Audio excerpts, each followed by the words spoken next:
Oi pessoal, tudo bem? Eu sou a Jéssica Leme e esse é o canal Nas Tramas de Clio. Hoje nós estamos trabalhando no nosso terceiro vídeo da série do período da Quarta República do Brasil e nós vamos trabalhar um pequeno, curtíssimo governo de Jânio Quadros. Vamos lá?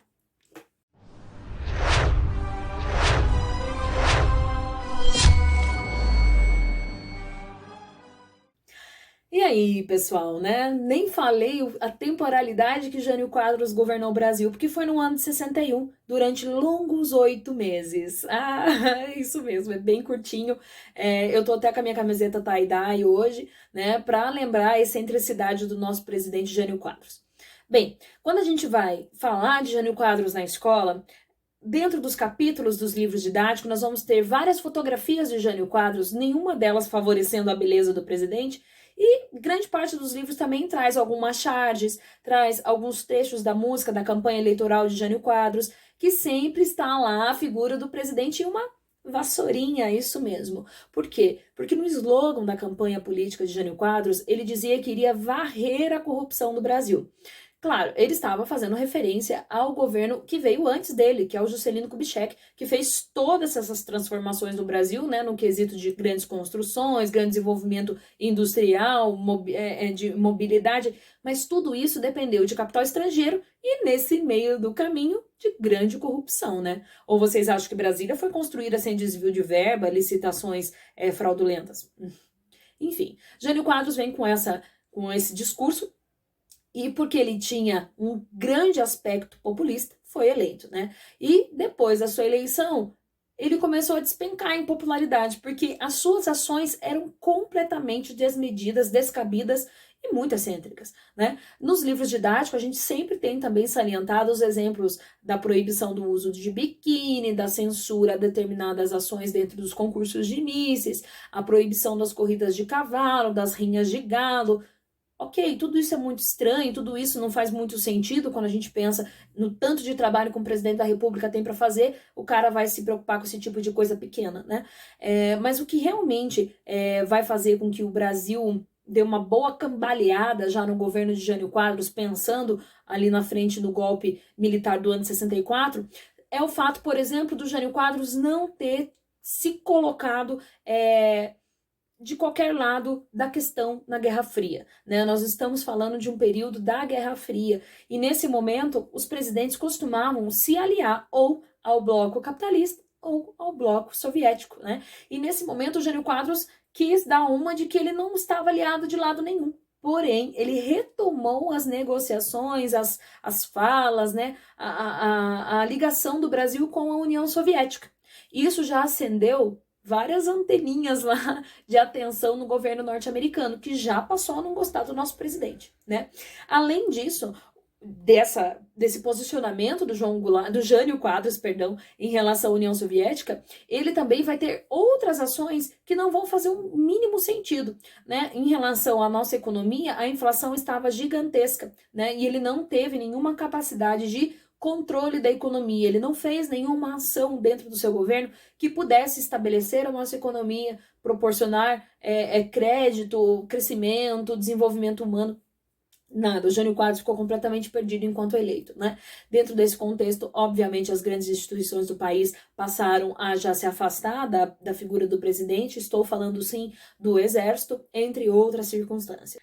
Uma das ações, por exemplo, que foi muito impopular em relação ao presidente Jânio Quadros com a população brasileira é o congelamento do salário mínimo. Nós já estamos vivendo um período de grande crise econômica, né, encarecimento da vida, né, do custo de vida do brasileiro. A brilhante ideia do presidente Jânio Quadros foi de congelar o salário mínimo, diminuindo ainda mais o poder de compra do brasileiro. E além dele congelar o salário mínimo, ele reduziu as ofertas de crédito. Então, o brasileiro não tinha para onde correr, ele não tinha crédito e ele não tinha dinheiro, né? Então foi uma situação bem insustentável. Além de tudo isso, né, ele se nega a se encontrar com o presidente Kennedy, né, que era o presidente americano naquele momento. Pensem comigo, num contexto de Guerra Fria, o presidente retoma relações internacionais com a União Soviética e se nega a encontrar Kennedy, né? Ou seja, faltou ele assinar um documento que ele havia se aliado ao lado soviético da questão e estava deixando de lado, né, vários anos de aliança capitalista com os Estados Unidos. Dentro desse contexto todo, ele vai fazer o quê? Ele vai mandar o seu vice, né, vice-presidente nesse momento, João Goulart, né? Falei para vocês lá no primeiro vídeo da série para vocês memorizarem esse nome. João Goulart, o que ele vai fazer? Ele manda o João Goulart para a China comunista. Ele manda o João Goulart para a China. Para quê? Para retomar negociações comerciais na China. E nesse contexto todo, ele convida Ernesto Guevara de la Sierra, ou seja, ele convida o Che Guevara, herói da Revolução Cubana, para vir jantar no Brasil, né? Então, imagina, ele, além de convidar o Che Guevara para um jantar no Palácio do Alvorada, em Brasília, ele condecora o Che Guevara com a Medalha do Cruzeiro do Sul, a maior condecoração do Exército Brasileiro a um guerrilheiro, né? Um guerrilheiro autodeclarado de esquerda, né? Apoiador da União Soviética, enfim, foi o que precisou, né? Passados alguns dias, o Jânio Quadros libera uma carta renúncia, né? Depois de 8 meses de muitas idas e vindas em loucuras e excentricidades, né? Ele vai fazer uma carta de renúncia onde ele diz que forças, né, ocultas o obrigaram a sair da presidência do Brasil. Essas forças ocultas lê-se exército, né? Só que muitos historiadores também salientam que o Jânio Quadros, ele acreditava tanto na sua popularidade em relação à população brasileira, que quando ele tentasse a renúncia, o povo sairia às ruas em sua defesa. O povo exigiria que ele permanecesse.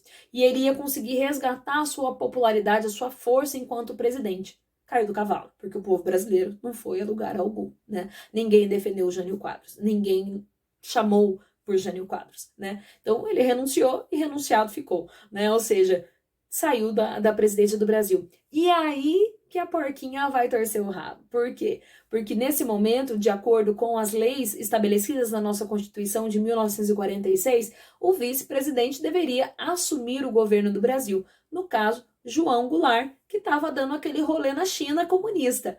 Ou seja, o exército brasileiro declarou que caso João Goulart botasse os pés no Brasil, ele seria automaticamente preso e não poderia assumir a presidência do Brasil. Acendeu a luzinha do golpe, isso mesmo, né? O exército brasileiro pretendia tomar o poder já nesta ocasião. Porém, nós vamos ver no próximo vídeo, que nós vamos começar a trabalhar o governo João Goulart, qual foi, né, a atitude da sociedade brasileira em relação a essa tentativa de golpe já no ano de 1961, né, e o desenrolar da política brasileira para que houvesse a possibilidade para que João Goulart assumisse a presidência do Brasil como era de seu direito. Bem, isso fica para o próximo vídeo. Até mais!